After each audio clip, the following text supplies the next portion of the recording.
Good evening and welcome to the Citizens Association of Georgetown's 2021 annual meeting.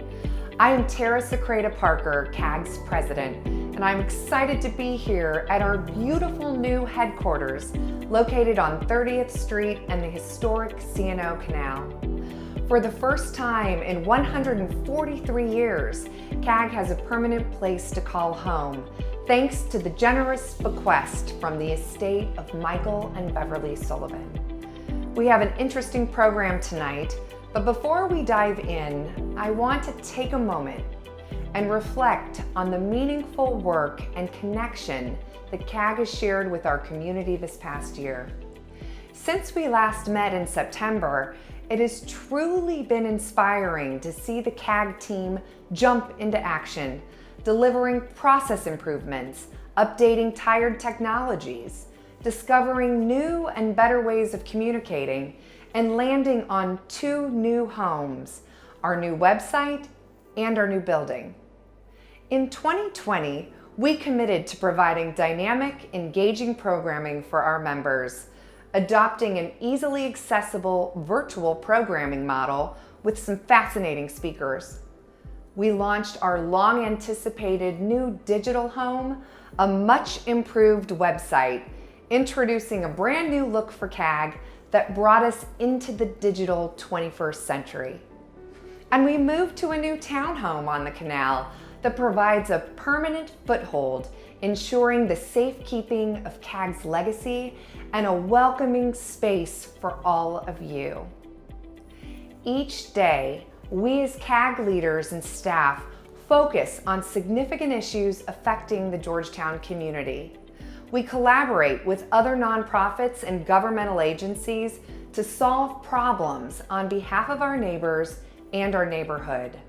A few examples include advocating for the removal of the crane from the blighted 3000 M Street site, monitoring and informing residents about the BID's sidewalk widening project, and participating in a task force reviewing proposed liquor license legislation and its potential impacts on our neighborhood.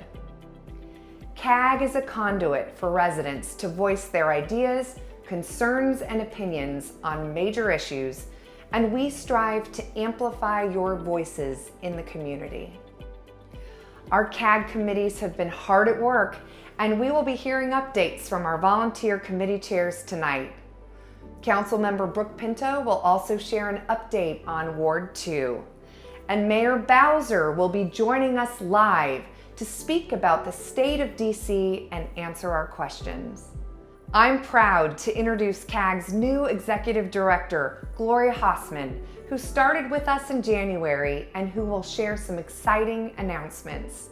Thank you all for joining us tonight. Thank you for that kind introduction, Tara.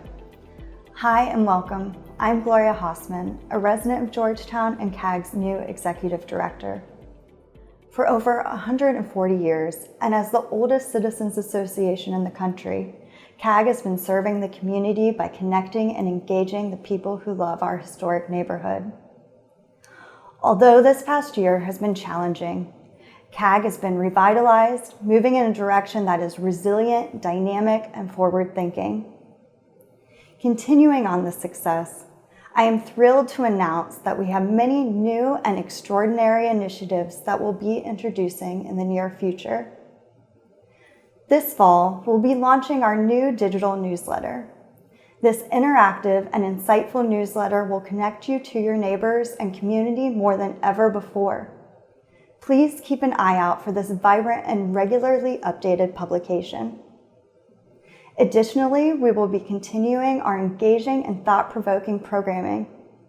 Also, we'll be reintroducing special community-driven events, which will bring us back together to celebrate after these challenging times. Soon we'll be announcing some exciting events coming to Georgetown this fall. And finally, our most exciting announcement, our new online membership portal. Each member of CAG will have access to their own membership information in real time through a completely secure, password-protected website login. This membership portal will give you direct access to your donation history, membership status, and various other information that pertains to CAG. We can't wait for you to see it. We are looking forward to this upcoming year at CAG. As your executive director, I want to thank each and every one of you for loving our neighborhood and being a member of this community-driven organization.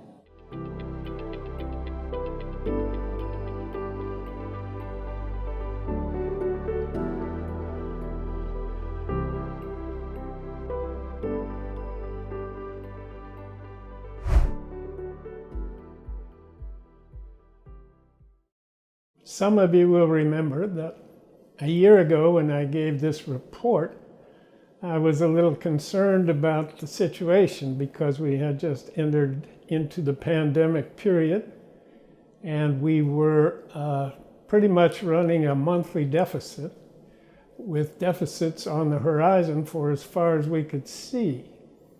And we were quite anxious about whether we would, by the end of the year 2020, be able to meet our budget and avoid having a negative year.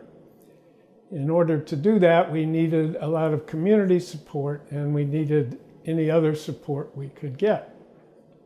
As it turned out, I am happy to report that for the year 2020, we ended up with just about a perfect break-even situation. We did get substantial community support toward the end of the year, and we are very grateful for everybody who contributed and supported us in other ways, enabling us to continue doing all the programs and providing the services that we provide in the same manner and at the same level that we have done historically.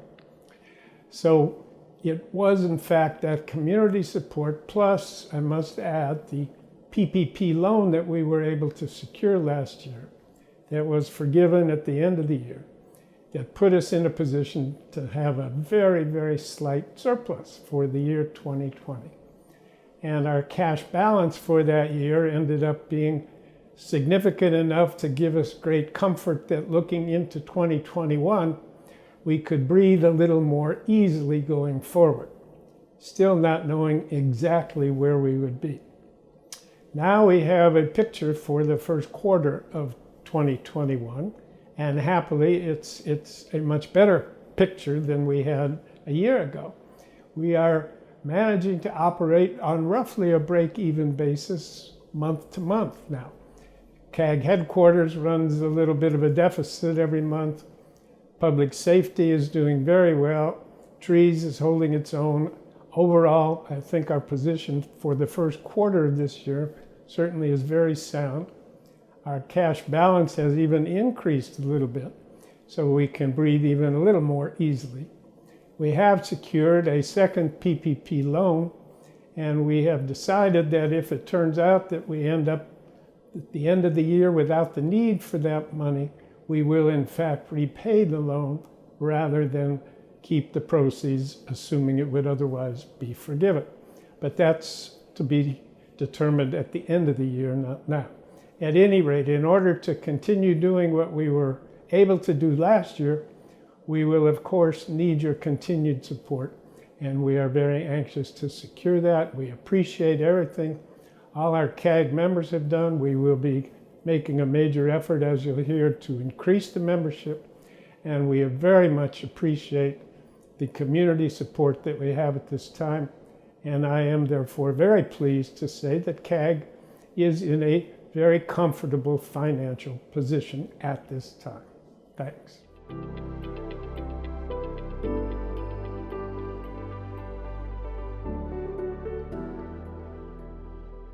I'm Karen Wheeler, and I'm the development chair. My husband Scott and I have lived in Georgetown for 5 years, and frankly, we love it. We love when people come and visit us and we can show them around, and we are so proud of where we live. And I think Georgetown is such a unique place, and CAG is really part of what keeps Georgetown unique, and that's why I volunteer. So first off, let me say thank you. Thank you for donating to us, especially during a pandemic. You and only you are what sustains us, so thank you. There were big changes that happened last year. Our biggest, of course, is the legacy gift by Michael and Beverly Sullivan. We now finally have a place to call home. And that has motivated us to grow CAG. Not just in membership, but to grow CAG in a way that we do more for our community and we do more for you. So we want to bring us together with events. We want to educate and entertain us with programming. We want to fight for the historical integrity of Georgetown, meanwhile, of course, sustaining the safety and beautification of our neighborhoods. So while we want to grow, we need your help for that, of course, both in finances and donation of time as well. So this year we are launching a growth campaign, and this will give us our opportunity to honor CAG's 143-year legacy, 143 years. So that'll set the stage for our future, and we invite you to join us in that with your time, your talents, and your treasure. And we also want to get us together with an event in October because we really want to be together again, right? More details with that will follow, but that will also give you an opportunity to enhance the place that we call home. So with your help, we want to continue to provide a vibrant and a connected community so that we can continue loving where we live.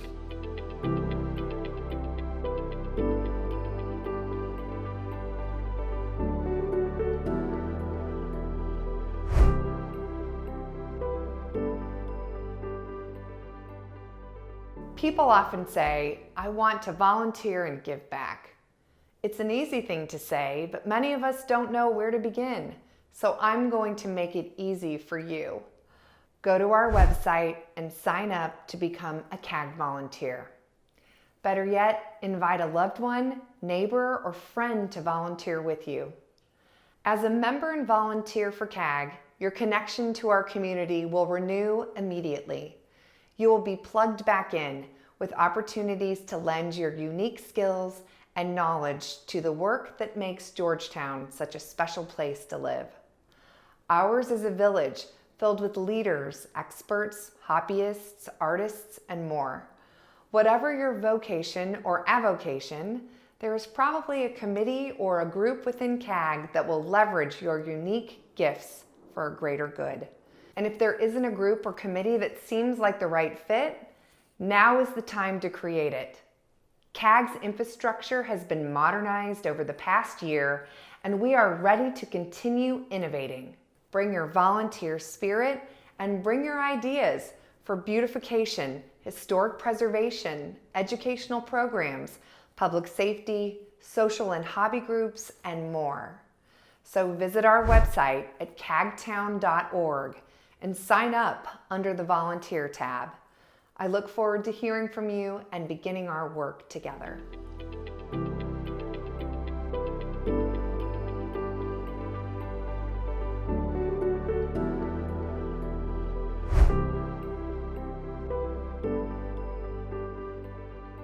We are sitting outside at CAG's new home on our beautiful back patio, and I'm here with Betsy Eames, a longtime dedicated volunteer.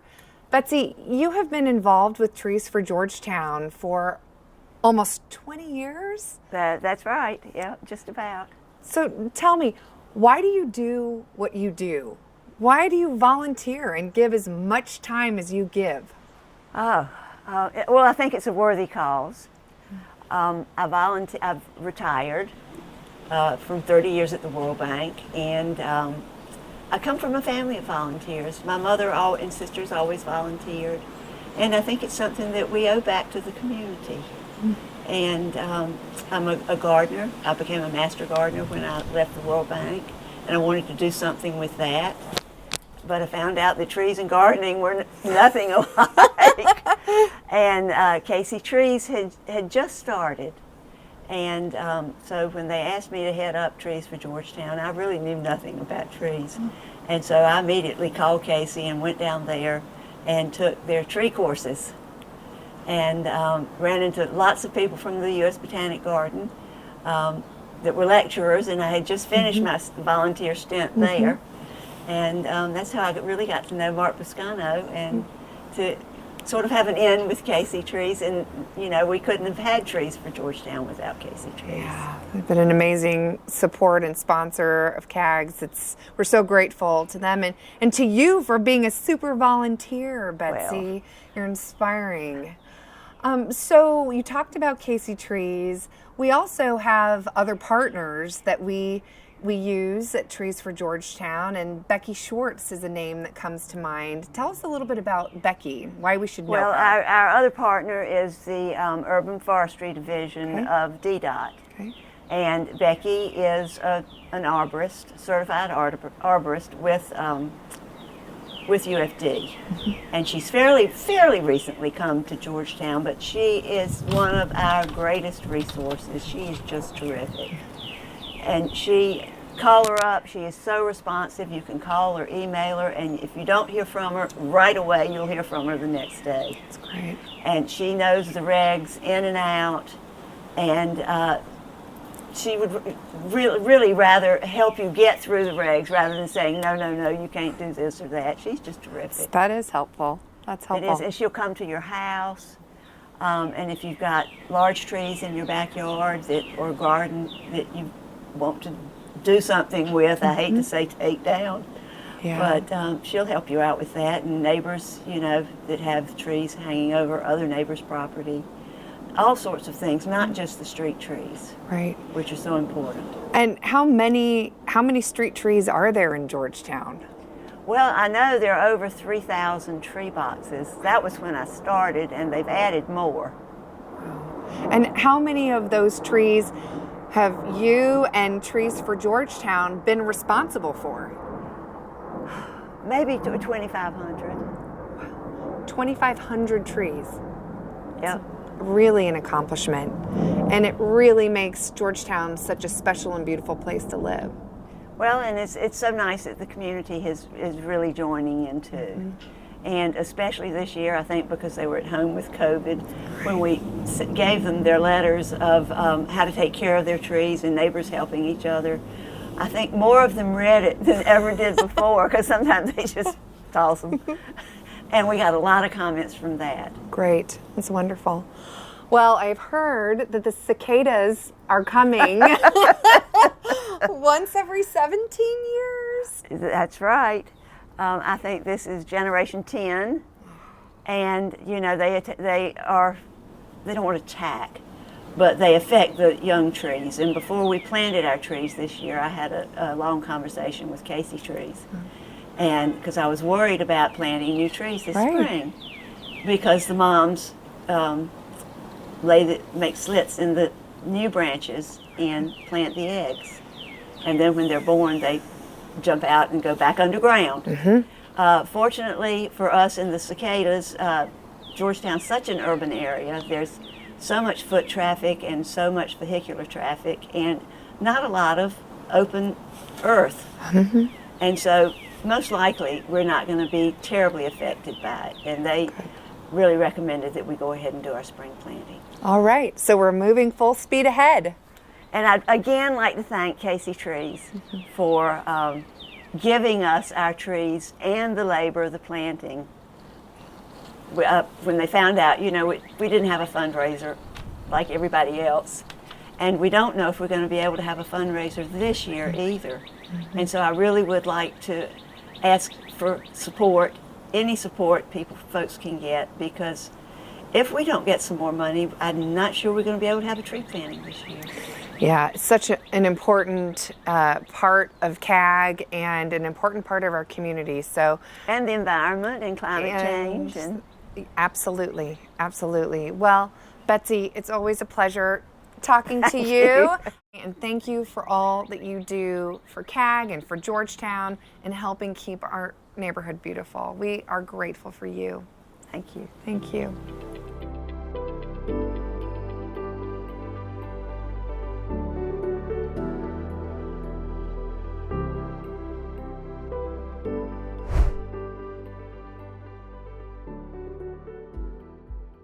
I'm here with the co-chairs of the Public Safety Program, John Rensepitz, who's on our board, and Richard Hines, who is our General Counsel. And CAG's Public Safety Committee is a very important part of CAG, and I'm so glad to have both of them here today to talk about it. So let's first talk about the Block Captain Program. Tell me a little bit about it. You've had great success this year. It's been a terrific program. It's really energized, I think, the community to be part of the effort to make Georgetown a safer place.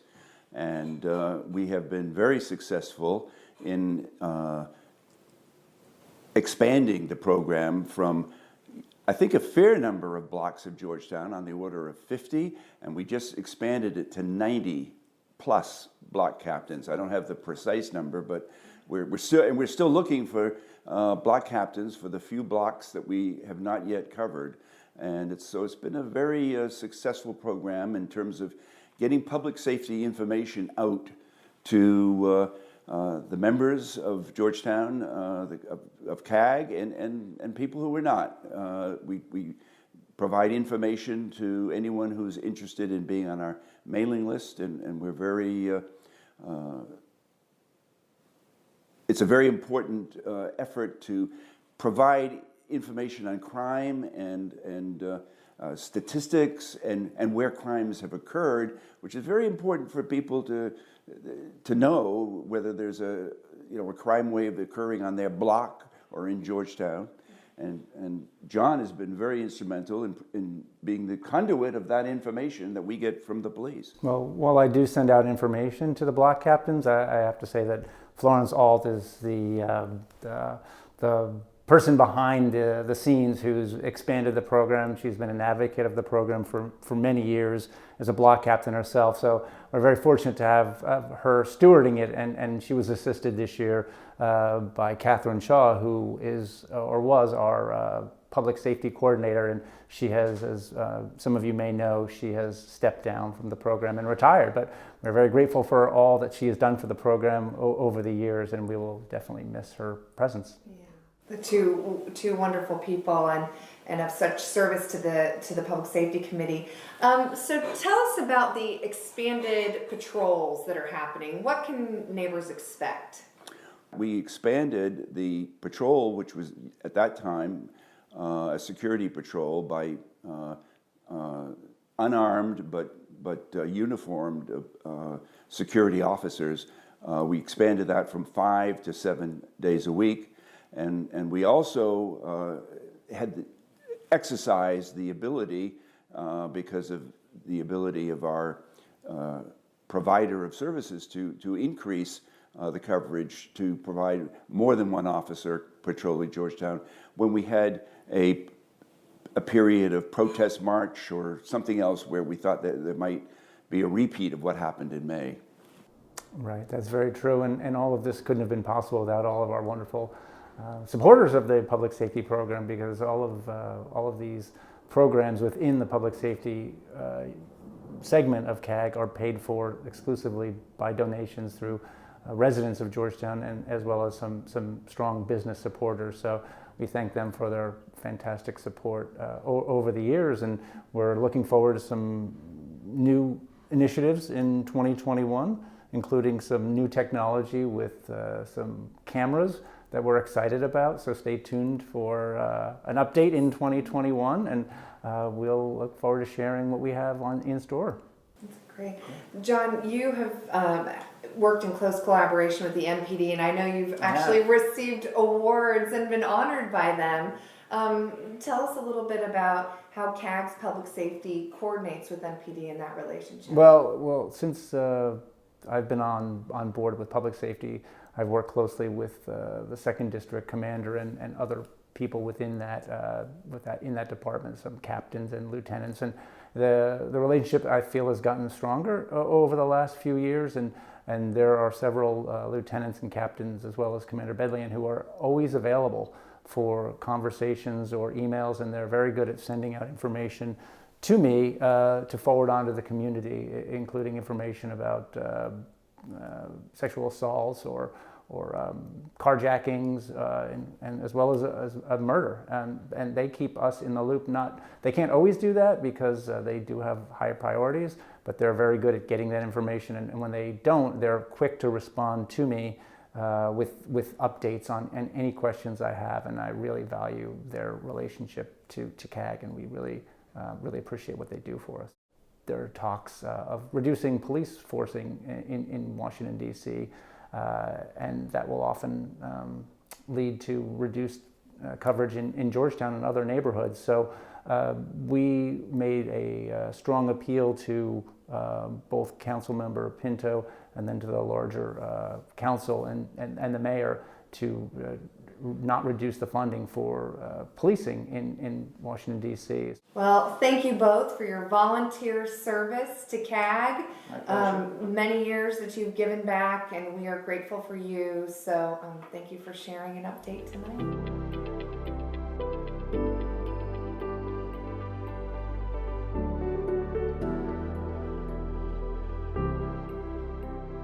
Hi, I'm Susan DeBar, Vice President of CAG. Wow, what a fulfilling year we've had here at CAG. COVID has presented unimaginable challenges everywhere, including our beloved Georgetown. But with extraordinary circumstances comes opportunity. This year, our board leadership took time to work internally and has begun to execute impactful changes in communications, operations, strategic vision, and membership value. Without our leadership and volunteer board members, none of this would be possible. As the CAG nominating committee chair this year, I'm pleased to inform you that we have a talented slate of dedicated CAG members selected to run as officers and board members. As a volunteer board member myself, I can assure you that we work earnestly to execute CAG's mission that was established over 140 years ago. Tomorrow, we will be emailing each of you your ballot containing this year's slate of officers and board members. Due to COVID, we will once again be holding the election virtually online, just as we did last year. Please be on the lookout for an email from us containing your ballot, and just a reminder to please check your spam folders. Voting for board members is an integral membership benefit. Please cast your vote by completing the ballot that will be emailed to you. Voting will be open from tomorrow until May 28th. Your participation in this election and continued support in CAG is vital to keeping us connected and caring for Georgetown as a place we all love to call home. Hi, I'm Jennifer Rahm, a CAG board member, and I have the distinct pleasure of being able to thank 3 dedicated Georgetowners as they finish their board service with us. First is Paige Strawn, who is our programs chair. She took CAG into the virtual realm. She was able to get us together when it was impossible to gather together. She somehow figured out a way to do an electronic election. She has produced these wonderful year-end programs. She worked on some virtual programs throughout the year that were really, really interesting. I think CAG has learned a lot from her, and we'll use these lessons going forward. And Paige, we're very grateful for your service. Next is Jerry Libin, a longtime CAG supporter. In fact, a supporter of a lot of organizations in Georgetown. Jerry's been our treasurer for the last 3 years. He has shepherded CAG's finances through a really tough pandemic and through a really exciting major gift donation that helped us buy this beautiful new home from the gift from the Sullivans. Jerry, we are very grateful for your service. And finally, Pam Moore, our fearless leader for the last decade or so. Pam has worked for our community and has really made Georgetown a better place for all of us. She founded the Friends of Rose Park.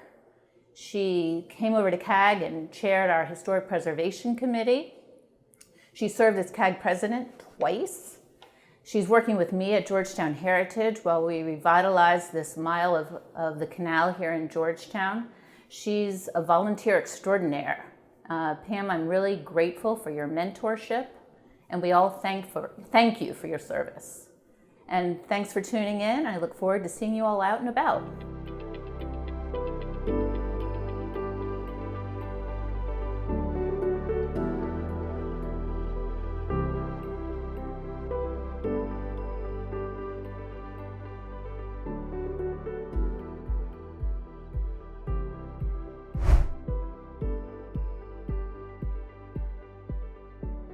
Hi and good evening. I'm Karen Murphy. I think I can safely say that we're on this call tonight because we all love Georgetown. We know how very special this place is, with its historical relevance and unique blending of residential, retail, parks, and significant tourist sites. The Citizens Association of Georgetown is committed to ensuring that our community stays safe, beautiful, and is represented within the District of Columbia on issues which affect us all. As a volunteer and the chair of the membership committee of CAG, I can tell you that membership matters for all of those reasons, and now more than ever. We launched our new membership campaign in February, and we had a wonderful response to the Door Hanger Initiative. Thanks to all of you who joined as a result of that. For those of you who have belonged to CAG all along, we thank you from the bottom of our hearts. Without your continued support, CAG could not continue its good works in the community. And for those of you who may not have joined yet, I hope that you will consider to do so soon. You will hear tonight that brilliant and innovative things are happening at CAG, and including, as part of the new membership campaign, we will be launching benefits, events, and opportunities exclusively for CAG members. There will be something for everyone. So please look for that information in the next few weeks. Finally, I hope you'll consider volunteering.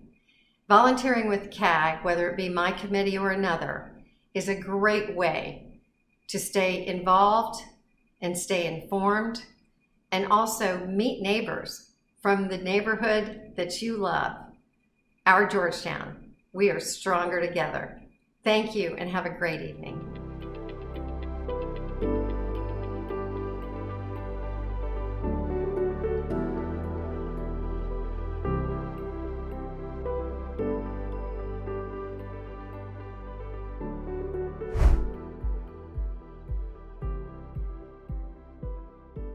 Good evening, everyone. I am Brooke Pinto, your Ward 2 Council member, and it is my pleasure to once again welcome you all to the Georgetown Citizens Association's annual meeting. Just as last year, a swift but socially and economically sustainable recovery is on the horizon. Although the current global health pandemic has been at the top of all of our hearts and minds, at this time last year, the end of the pandemic was nowhere in sight.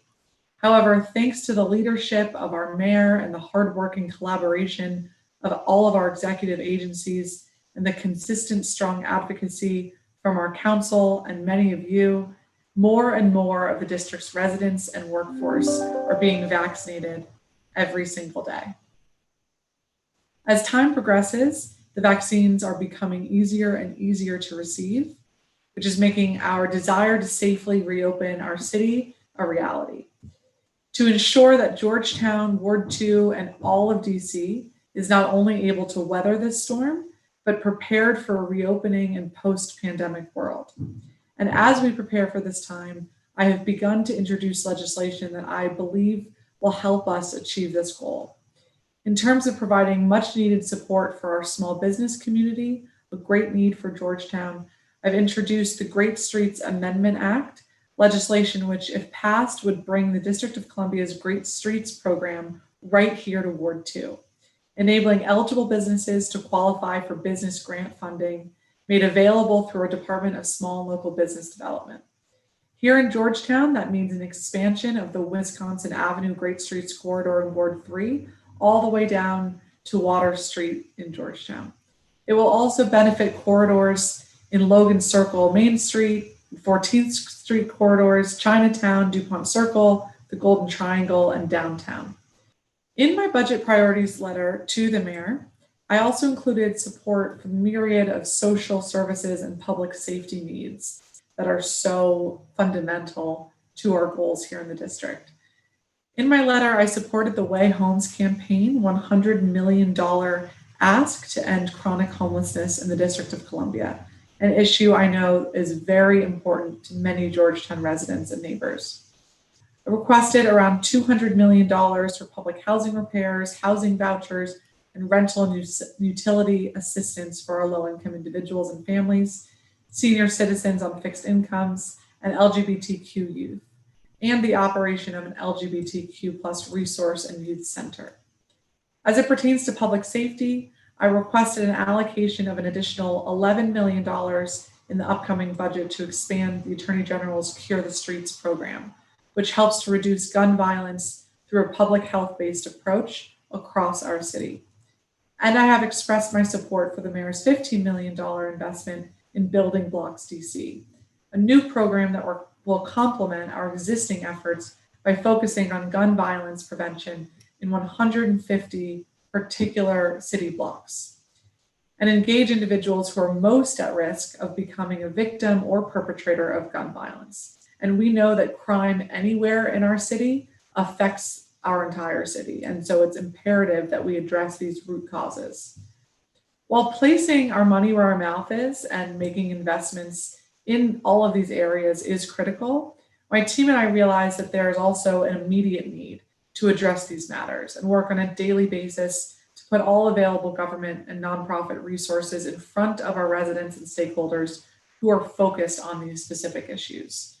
For example, I have really enjoyed the opportunity to meet with the Georgetown Ministry Center and Washington Legal Clinic for the Homeless to help amplify their messages around supports for our neighbors experiencing homelessness and the direct supports they provide.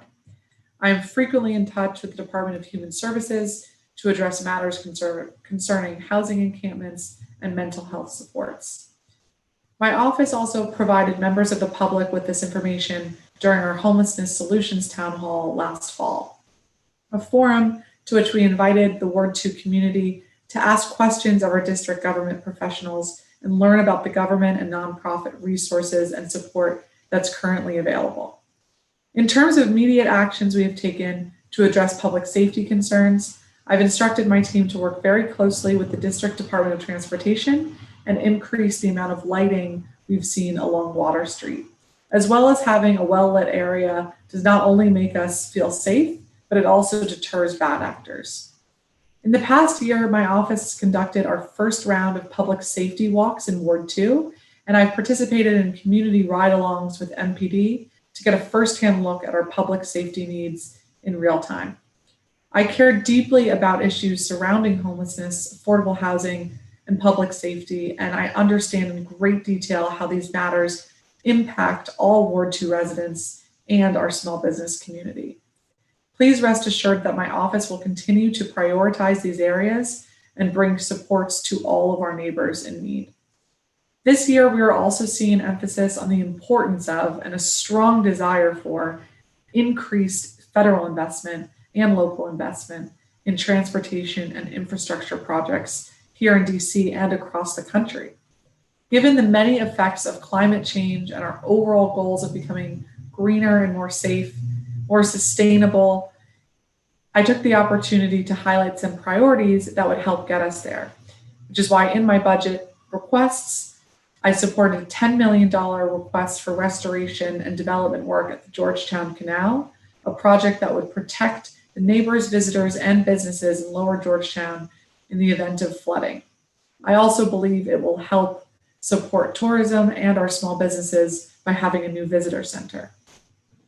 I've requested $12 million for the purchase and conversion of the former gas station across the Francis Scott Key Bridge to bring an electric vehicle charging station to Georgetown, the first of its kind in the city.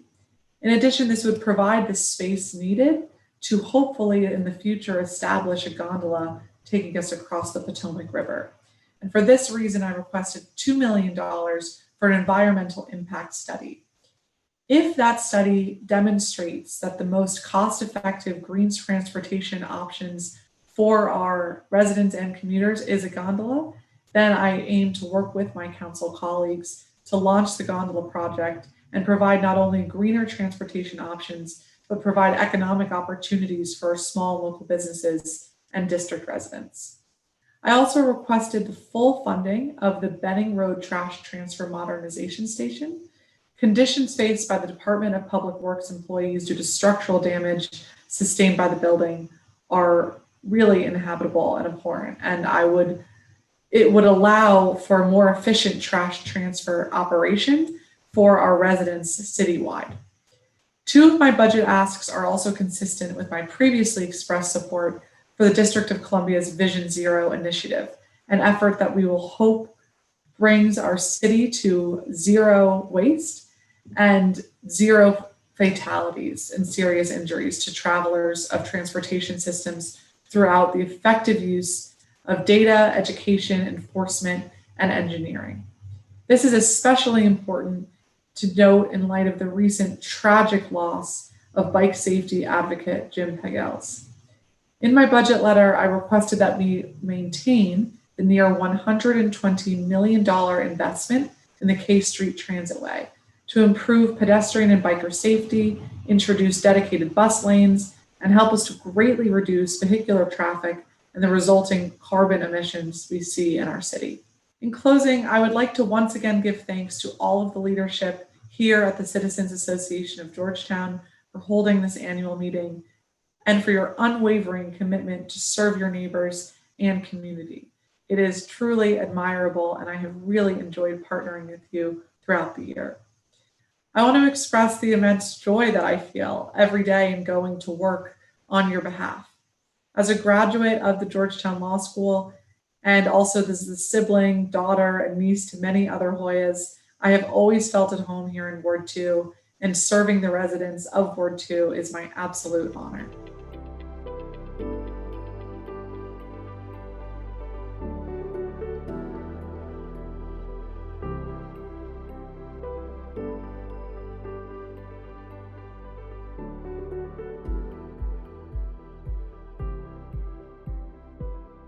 This has been an eventful year in our city with the pandemic, serious social justice issues, and a riot at the Capitol.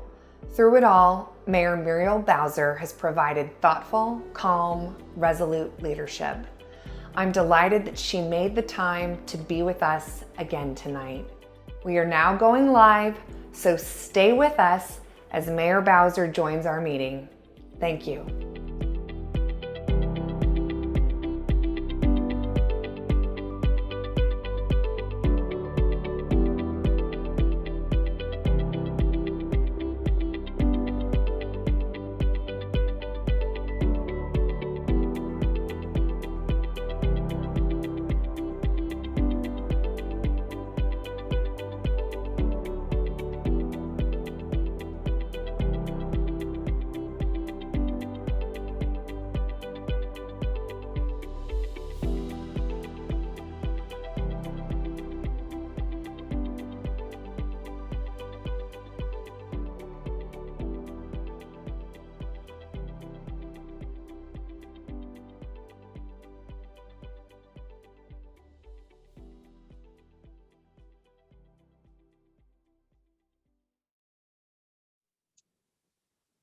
Good evening, members and supporters of CAG.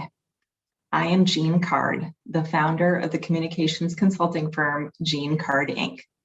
But tonight, I am, like so many of you, a CAG volunteer. I'm very much looking forward to moderating the final segment of tonight's program, your Q&A session with Mayor Muriel Bowser. I know that many of you have already noticed that there is an opportunity to enter your questions into the Q&A box. You'll see it at the bottom of your screen. Thank you for the questions that have already come in. We look forward to getting to as many of those as the mayor's time will allow. So keep them coming. We'll do the best we can. The mayor also has some members of her team here tonight who can help answer questions. So we expect a robust session of Q&A. Everyone's looking forward to it. I know this is the highlight of our evening. So let's get going. First, we're going to hear from Mayor Bowser with a few remarks, and then we'll get into the Q&A. Mayor Bowser. Jane, thank you. Can you see me? Can you hear me? We can hear you, but we can't see you. Oh, that explains it. Let's see. I think the host, it says, I'm getting a message that says the host has stopped my video. Let me try one more time. There you are. Okay. Go Well, right ahead. good evening, Jean. Thank you for the introduction, and let me thank the Madam President and all the officers on CAG. And I had a chance to watch the early part of your program, and let me congratulate you on another fantastic annual meeting. I won't talk long because I know there are questions, and I want to save as much time as possible for those questions. But let me thank you, residents and businesses of Georgetown, for the huge sacrifices that you have made over the last 14, 15 months that the district has been responding to this pandemic. You should be very proud of how your government agencies and leaders have responded, because I certainly am. Our departments of health and Homeland Security, along with a host of agencies, has allowed us to work with our community to crush this virus, to maintain a robust public health system, and put ourselves in the position for a safe reopening. I was very proud yesterday to be able to report, because of all of our hard work and sacrifice as a community, that we will be able to substantially lift restrictions in the district on May 21st. And completely lift restrictions on June 11th. And that's because we've driven down our case rates, but it's also because people continue to get vaccinated. What we want to make perfectly clear is that residents and businesses still have to act responsibly. And the most responsible thing that everyone can do is get vaccinated. If they are vaccinated, then share with family and friends in your networks how they can get vaccinated. And the second thing is to continue to wear a mask. We are adhering to CDC guidelines, and for most cases, wearing a mask while we're inside or outside in crowds. And that's what will keep us safe and allow us to keep our cases down and to keep our city open. So I want to thank you for all that you've done. I know that your council member spent some of her time talking about a very important season in the district, and that's the budget season. This will be our second budget during the pandemic, but I'm grateful for the strong economic position that the district goes into this budget season with. Some of that is because of the very significant investments made in the American Rescue Plan. And it is also in large part because of our sound financial stewardship. So I will present a balanced budget to the council at the end of May. The council will then go into its series of meetings and hearings, and then the council will vote on my budget proposal. It is true that the council members frequently send me a list of things that they know are important for their individual wards or for the budget or the council committees that they chair. I do my very best to include many of those items in my proposal. I'm sure you can imagine that the list is long and the money ask is even bigger. So it is impossible to accommodate all of those asks. The council, of course, has the final vote on the budget, and frequently they too move around monies from my proposals to invest in the things that are important to them. Let me kind of round out my remarks by saying that we are kind of in phase 2 going into phase 3 of our recovery. The first was the immediate response to the emergency, providing relief to our residents and businesses, which we've done in a very substantial way. recovering by reopening and making sure that people are getting vaccinated. And finally, also focusing on how we can continue to grow in the city, to grow as a city, going from where we were pre-pandemic to growing revenues, growing housing, growing residents, and growing jobs. And that's what you can expect to hear from us in the budget that I will present to the council. Let me just rest on a couple of key things that I want to call to your attention as well. We are very focused on schools recovery. I announced some weeks ago that our schools will open and they will open 5 days a week for all kids, which is incredibly important to our recovery. I notice also that my team has included some public safety concerns that you've raised for us. And I think it's very, very important to talk to your council member about the public safety needs of Georgetown and what we need for the Metropolitan Police Department. Unfortunately, last year, the council defunded the police and it made it such that we could not hire this year. And there's a movement among members to not have us hire again this year or for 5 years, which would mean our police force in the course of a couple of years could go from 3,800 to about 3,100. So it's really, really important that we stay focused on what we need as a city for public safety. In addition to doing the non-law enforcement things that we need to do to keep people safe, we also need to have the police officers well-trained, well-staffed, so that they can support our neighborhoods. And I want you to just keep that in mind as we have our budget discussions. Finally, I know, and we have talked in previous years about our attention to how Georgetown's commercial corridor will recover. And we will continue to work with the Georgetown Mid, work with my office for planning and economic development on plans that will not only get those storefronts activated, but have a long-term plan for how we will continue to make Georgetown a robust and thriving location. And a lot of that has to do with transportation, how we use our public space, and how we attract activity. So with that, I'm happy to answer your questions. Thank you so much, Mayor. Well, let's get started with something, of course, pandemic related. There's been a real change in Georgetown and other places around DC this year with the advent of streeteries. What is going to happen with streeteries? Are they here to stay? Well, I think yes, in some form. And certainly, like many things pandemic related, we had a quick pivot. And we did everything that we could to give people safe places to social distance, but also safe places to patronize our restaurants and retailers.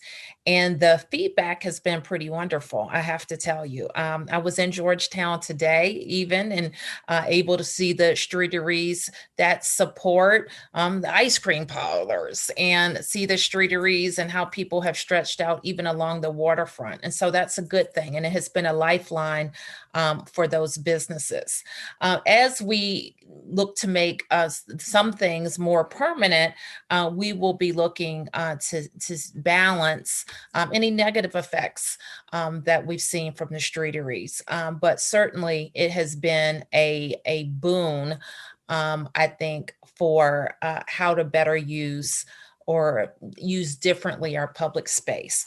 The one thing that I know that is coming out of our response to the pandemic, it gives us an opportunity to really assess how we use the public space, especially if we need to use as much for cars, and if we can use more for people to be out in the community, walking, dining, shopping, exercising and enjoying each other. So there's a balance that we're certainly working to strike.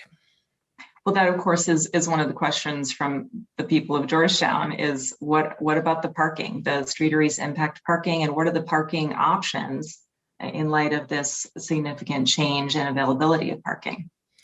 Well, we know we have good amounts of parking in Georgetown that aren't being used, and we have to think about how to have that discussion about the commercial parking that's available, that's frequently daytime parking, and how some of that parking can be used for at other times.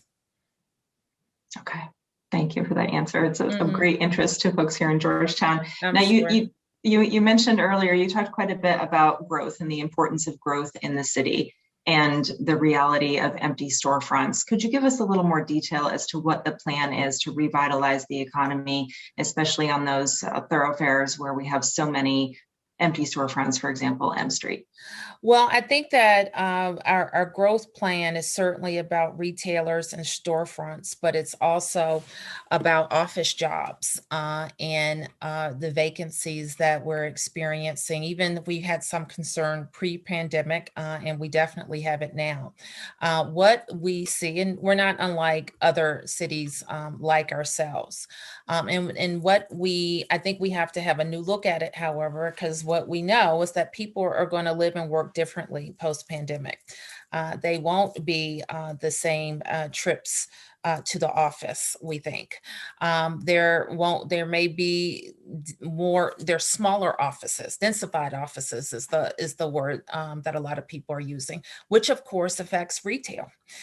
So fewer daytime workers means fewer people going to the Starbucks or going to the clothier or going to the dry cleaner or nail salon, or all of the things that we expect to see in a robust neighborhood serving our retail corridor. So we are focused on how to attract those workers. And I have to tell you, I've had this conversation with a number of the council members. We can no longer think that companies won't leave the district because we're the district, that they won't go to Virginia, or they won't go to Maryland, or they won't go out of the region entirely, because the way people are approaching work now, they can make a lot of different choices about their location. So what I've asked my team to do is work on a robust set of tools, economic development tools, incentives, tax relief, you name it.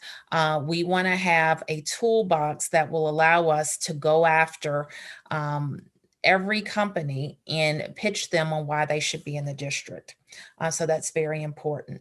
For our retailers, we've been pretty specific about identifying the types of retail or industry that we need on our commercial corridors. Your bid is very good at this, and working also with our agencies. We have an economic development team that focuses on attracting retail. So we will re-engage all of those processes post-pandemic and identify the retailers we need to go after. What Georgetown has been so successful at is having a variety of retailers that both attract people from outside of the neighborhood, but are very good at serving the neighborhood. And so we know that we can get from your neighborhood champions in the bids and the main streets that support your area and the surrounding area to help us in identifying that. So 2 prongs, long answer to your question. How do we attract office workers and the companies that we don't want to see leave the district, or if they're leaving another jurisdiction, we want them to find a home here. And secondly, focusing on neighborhood serving retail, working with your local organizations. Thank you. We really look forward to hearing more about an incentives program or what comes next. We look forward to hearing more in the future on that. You bet. As, everybody wants revitalization. So let's get really specific now. I know you won't be surprised by this next question about the canal project. Can you give us an update, please? Well, certainly, we're excited about it. I worked. It was also a favored project by Councilmember Evans, and we've worked hand in hand over a number of years to make sure that we're supporting the National Park Service and its vision. I think they approved their plan in 2020. I know some work has been done to shore it up. We made an investment, I believe, in helping the boat kick off. And I think there's an additional ask from the city to support the project. And I think I'll look at that favorably, and we'll do all that we can to demonstrate to the Park Service that we're good partners. Okay. I want to get back to something you said in your remarks, of course, about public safety. And you know, that's a big pillar of what CAG delivers to its membership. Good. Tell us a little more about, give us an update essentially of crime in Georgetown, if you would. Well, we know that we've gotten some reports. I can't say that we think that it's outsized reports of crime in Georgetown. Certainly, we know that any reports of robbery, burglary, loitering are problematic. We know that a lot of residents are concerned, as we are, about homelessness and how that makes people feel less safe. And so if I could identify the one issue that I know would make people safer, and that is dealing with homeless and homeless encampments. And we've been pretty focused on that as well. And I may have talked to you about this in previous times, how we address encampments is not perfect because of how delicate the legal issues are. And it has been made even more delicate by the public health emergency. My team, I've asked to kind of regroup on the issue to make sure we're getting people the help that we need, but we have to maintain hygienic and safe places throughout our neighborhood. So part of what I'll ask the Ward 2 team to do, my MOKERS team, is to make sure that we have collected from you all of your major concerns. What I was mentioning in my remarks, however, was a more global issue about making sure we have enough police.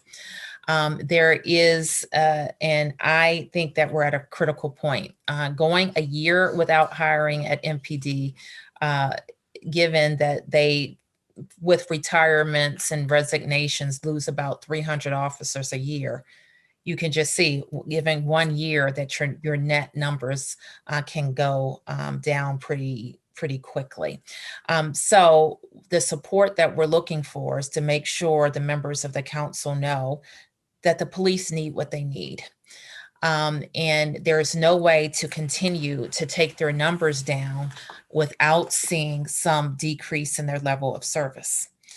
So either we have fewer police in certain districts, either they work fewer hours, or they're working overtime, or their levels of response time decrease.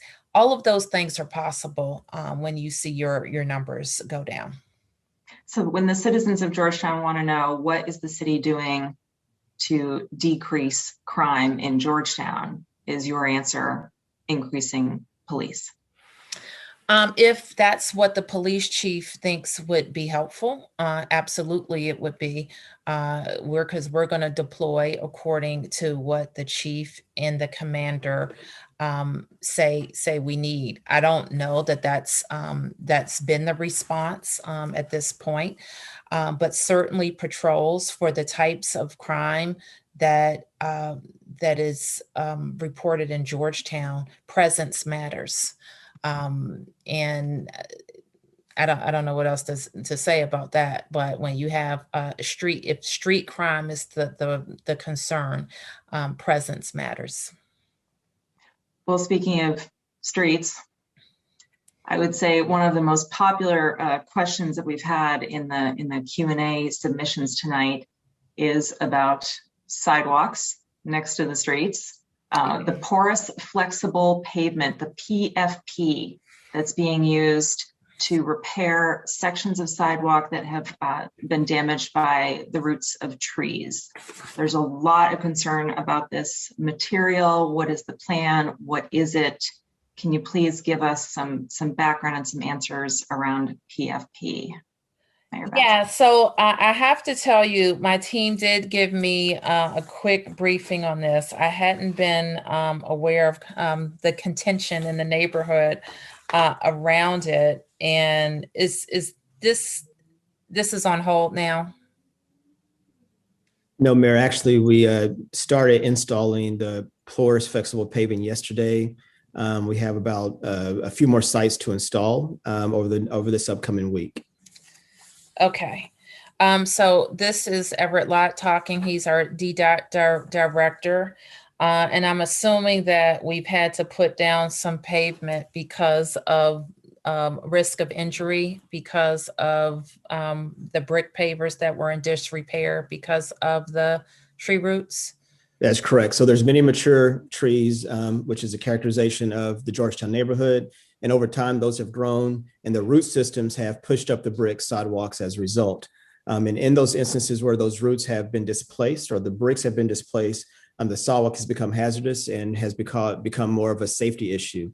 And so we're responsible for maintaining the safe and equitable access through any of our public spaces, including our sidewalks. And so we must comply also with the American Disabilities Act of 1990, which sets the standards for equal access. And so we had a responsibility because of the safety aspect of it to replace that. And so the use of porous flexible pavement has been determined to be the best product to use, a product that we can actually maintain, and also that provides safe access in the Georgetown neighborhood. And we've used this throughout this district in other historic neighborhoods such as Capitol Hill as well, and it's really received very positive reviews. Can you give a little better explanation, Director, perhaps, of what this substance is? What is it made of? I think there are environmental concerns as well as aesthetic concerns. So porous flexible paving, which we commonly refer to as PFP, it's a highly porous, non-cracking, insulating, and flexible construction type material that's composed of recyclable tires and aggregate. It's the best practice application to locations affected by trees. And so one of the reasons that we do use this is because we want to also protect our tree and a tree canopy in the district. And so we have to have some that is porous that allows for the water to seep through. So it does protect our trees. And so it's a tire aggregate that we have used. And we've used this throughout the district, and it's something that's commonly used throughout the country. Jean, let me ask you, has the Old Georgetown board suggested an alternative? That's a great question. I don't know the answer to it, but we will let you know. We will get back to you. I know I'm seeing a lot of questions in the Q&A about, is it permanent? Could it be made to look more like brick? But we'll let you know kind of what the board of the organization is talking about. Okay, so we will certainly DDOT doesn't set out to make you unhappy, certainly, but we also we can't have people tripping on the bricks that the trees are pushing up, or know that the trees are going to continue to push up the bricks and just keep putting back the bricks. So if there's some alternative, let me commit to you to continue to think through it and work through it for future needs. Thank you. Let's definitely stay in touch on this issue and others. I want to be mindful of your time and the time of your team. We are at the point where we've covered kind of the most asked questions. Is there anything that we've missed that you'd like to share with the residents of Georgetown before we bid you all good evening? I don't think so. I think that that we've covered a lot. We will continue to stay in touch with. Please stay in touch with my MOCers, and all the agency directors are happy to answer your questions. Thank you, Mayor Bowser. Thank you. And thank you, guys. Team. And this is the end of our program, everyone. The members and supporters of CAG, thank you so much for participating tonight. Thank you for your questions. Thank you for your time. Don't forget to vote for board members, and don't forget to volunteer with CAG at cagtown.org. Thank you all for being here tonight, and have a nice evening. Thank you.